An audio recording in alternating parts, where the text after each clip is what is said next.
Welcome to Coffee with Closers. In this series, we interview top real estate producers that are out there making big things happen in the real estate industry. That way you can learn from their failures and their big wins so you can start winning more in your real estate business. Welcome to the show. Today we have Jimmy Murray with Lion Property Management Group. He has over 400 rental units under management. He's also a real estate investor himself. So in this video, we're going to dive into some of the biggest challenges that he's faced when starting his property management company. In case you're out there, you're looking to maybe start your own property management company, this video will have some really good nuggets in it for you. So Jimmy, welcome to the show. Thanks for having me. Of course, you're welcome. So, biggest challenge that I faced when starting a property management company was knowing when to make the right hires. So you got to think, like, when you start out, you want to do everything on your own. And I think that was part of the reason I made the jump from corporate America. Yes. You show up, like, I was a financial analyst, so I did the same thing on a weekly, bi-weekly, monthly, quarterly basis. Like, it's all the same, right? Annually, you have your annual, right?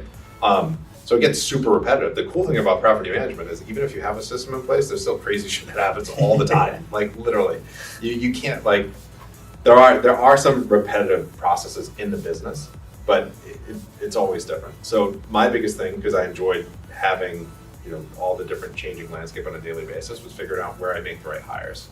So I would say that that's the biggest thing, and it comes down to figure out, where you don't play as well, and the things that you really don't like to do. Yeah. So honestly, like, the thing that I like to do most now is, like, I like to go out and sell and have conversations with clients and help them grow their portfolio. So that's the role that I'm in the business. And then all the other roles, between maintenance to property management to admin work, I have built a great team to help round out my skill set. So then I can focus on the things that I really like. So I think in the beginning, you have to be really accountable and honest with yourself to say, all right, as I'm building out the business, I really like these things, but hey, I'm not so good at these things. So as you reach scale, you bring in a hire to round out your skill set. And that's just going to make your company better and hopefully expedite your growth. That makes total sense. That definitely makes sense. Okay. So overall, that's definitely the challenges that you face. But are there any real headaches or unexpected things that you got into this and you had no idea you were going to run into?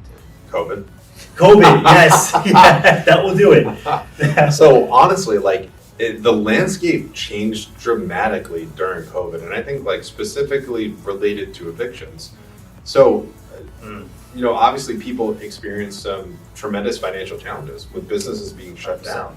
So, like, on the commercial side, if you're renting to restaurants and other retail businesses, they could have been shut down for a period of time, and now they don't have the opportunity to pay you rent. Fortunately, the government kind of stepped in and helped out businesses.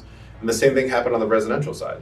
Tenants who fell on hard times, originally in Rhode Island, it was called the Safe Harbor Housing Program, where tenants could apply and be awarded funds. Now it's called rent relief, and I think rent relief is the term on a national level, where there are literally, I want to say, hundreds of millions of dollars available.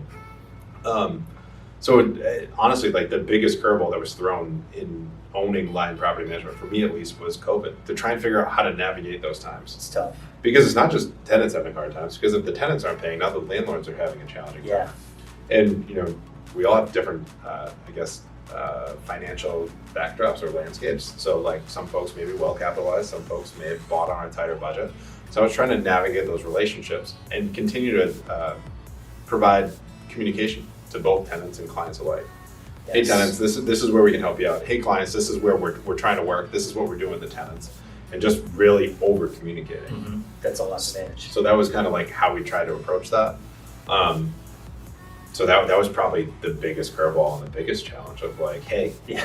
this isn't written in the book. This is completely brand new. Like, how do I do this? That's a huge challenge. So so again, I'll just beat a dead horse, but you have to really over communicate with your clients to let them know that you're actively working. Yes, that's huge. Okay. All right, so if you enjoyed this video, you have any questions about this, drop it in the comment section below, and definitely hit the like button and subscribe for more real estate content. Thanks so much and have an awesome day.